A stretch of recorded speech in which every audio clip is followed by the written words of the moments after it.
चीन का जो रुख है ताइवान को लेकर वो यही है, हमेशा से रही है। पिछले दिनों भी हमने देखा कि टेंशन्स बहुत एस्केलेट हुए, फिर कम हो जाते हैं, फिर बढ़ते हैं।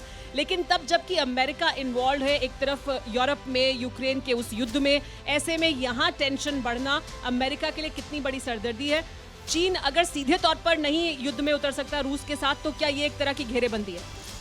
आप इसको परिप्रेक्ष्य में देखते हैं, अगर आप कोल्ड वॉर पूरा पॉलिटिक्स देखते हैं पिछले 50 साल 60 साल का, तो आप देखते हैं कि अमेरिका का यूरोप में भी प्रभाव था और साउथ ईस्ट एशियन कंट्रीज़ में, चाहे वो जापान, साउथ कोरिया या पूरे south east Asian Vietnam, Philippines लेके।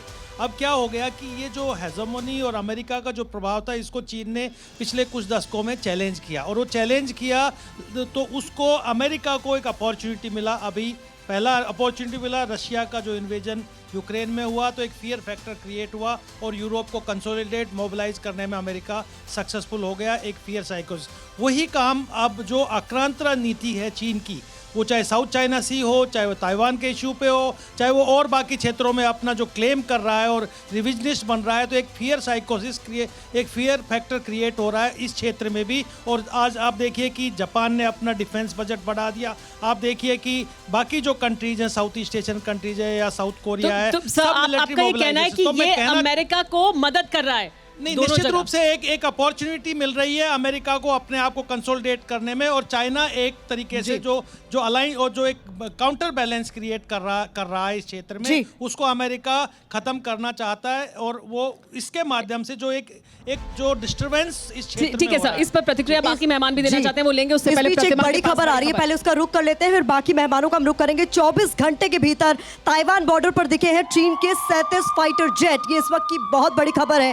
ताइवान के पास चीन ने 6 वॉरशिप भी भेजे हैं।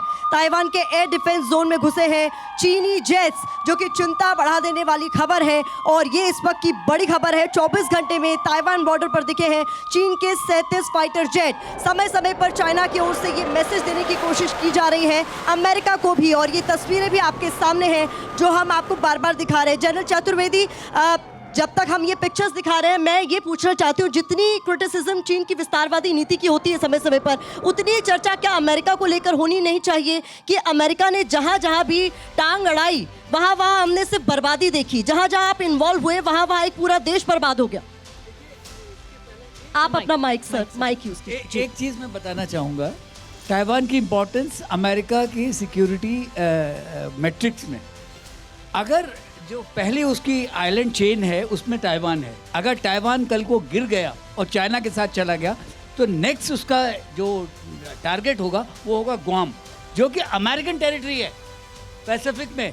तो अमेरिका ताइवान को लाइटली ले ही नहीं सकता, ये बहुत ज़रूरी है। नंबर 1 जो ये बहुत इम्पोर्टेंस है ताइवान की।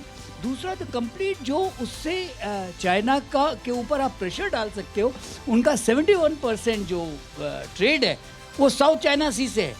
अगर ताइवान पे अमेरिका इन्फ्लुएंस रहता है तो चाइना घबराया है, लेकिन अगर कल ताइवान उनके पास चला गया तो स्वच्छंद हो गए। नंबर 2।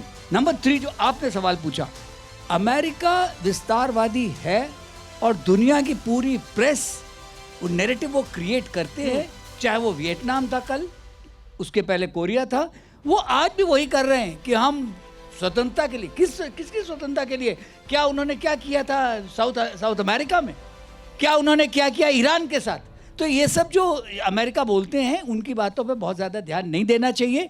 ये लिबर्टी शिवर्टी की बातें जो वो करते हैं, वो बिल्कुल ही जिसको कहा जाए कि हॉलो बात है, डबल टॉक है। और अमेरिका जहां गया है उन्होंने नुकसान ही कराया है। अचल जी इस पर प्रतिक्रिया देना चाहते हैं? सर मैं आऊंगी आपके पास, उससे पहले एक बड़ी खबर ले लेते हैं, फिर आपकी प्रतिक्रिया लेंगे।